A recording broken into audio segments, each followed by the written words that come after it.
अस्सलामु अलैकुम नाज़रीन इकरामी, उम्मीद करती हूँ आप सब खैरियत से होंगे और एक बहुत ही अच्छी सेहत के साथ होंगे। नाज़रीन इकरामी, आज जो वीडियो हम आपसे शेयर करने लगे हैं, इस वीडियो में हम आपको बताएंगे कि मर्द का औरत की छाती और शर्मगाह को चूमना कैसा है और ये किन मर्दों की निशानी होती है। नाज़रीन इकराम, मैं गुजारिश करना चाहूँगी वीडियो के इख्तिताम तक लाजमी देखिएगा ताकि मुकम्मल तौर पर आप इस बात को समझ सकें और मर्दों की निशानदेही कर सकें कि मर्द किस तरह की नेचर के होते हैं। इस बारे में बताने से पहले मैं आप लोगों से गुजारिश करूँगी कि हमारे चैनल को ज़रूर सब्सक्राइब कर लें, इसके साथ ही बेल आइकन पर क्लिक कर दें ताकि आपको मज़ीद आने वाली अप टू डेट वीडियोज़ का नोटिफिकेशन मिलता रहे। नाज़रीन इकराम, में कुछ अहम बातें भी आपसे शेयर करूँगी जिसको सुनना और समझना आपके लिए बेहद ज़रूरी है। हज़रत इब्ने अब्बास का फरमान है कि शैतान का औरत की 3 चीज़ों पर सबसे ज़्यादा हमला होता है। सबसे पहले इसकी नज़र, फिर इसका दिल और आखिर में इसकी शर्मगाह।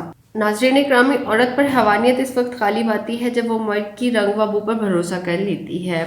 नाज़रीन इकराम, इंसानी नफ्स के लिए भी मेरे पास कुछ अल्फाज मौजूद हैं जो मैं आपसे शेयर करना चाहती हूँ कि नफ्स दुश्मन है, इसकी तलब कभी भी पूरी ना करना, क्योंकि आपके लिए इसकी मौत इसकी ज़िंदगी से 1000 गुना बेहतर है। नाज़रीन इकरामी, इंसान में सबसे ज़्यादा शहवत तारी इस वक्त होती है जब वो किसी महफिल में हो और मर्दों के साथ इस महफिल में औरतें भी मौजूद हों। अब मैं यहाँ पर ये बात भी कहना मुनासिब समझती हूँ और आपसे शेयर करना चाहती हूँ कि अगर मर्द जल्दी फारिग हो जाए तो कभी भी फौरन अपनी बीवी से जुदा ना हो, बल्कि कुछ देर के लिए ठहरे और फिर बेशक अलग हो जाए।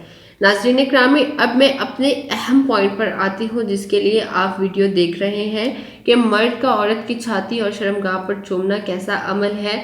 तो माहिर नफ्सियात का कहना है कि अगर आप औरत की छाती चूम लेते हैं तो आप इसके रूह के साथी हैं, और अगर आप इसकी शर्मगाह को चूम लेते हैं तो आप हवस के पुजारी हैं। मैं उम्मीद करती हूँ वीडियो में मैंने आपसे जो कुछ भी बताया है, जो कुछ भी समझाया है, आपको ज़रूर समझ आया होगा। वीडियो अगर आपको अच्छी लगी है तो ज़रूर वीडियो को लाइक कर लीजिए, इसके साथ ही दूसरे मेम्बरान के साथ भी शेयर कर दीजिए। कोई बात जो पूछना चाहते हैं आप तो कमेंट्स के ज़रिए पूछ सकते हैं। ख्याल रखिएगा अपना, आपसे मुलाकात होती है फिर नेक्स्ट वीडियो में। अल्लाह हाफिज़।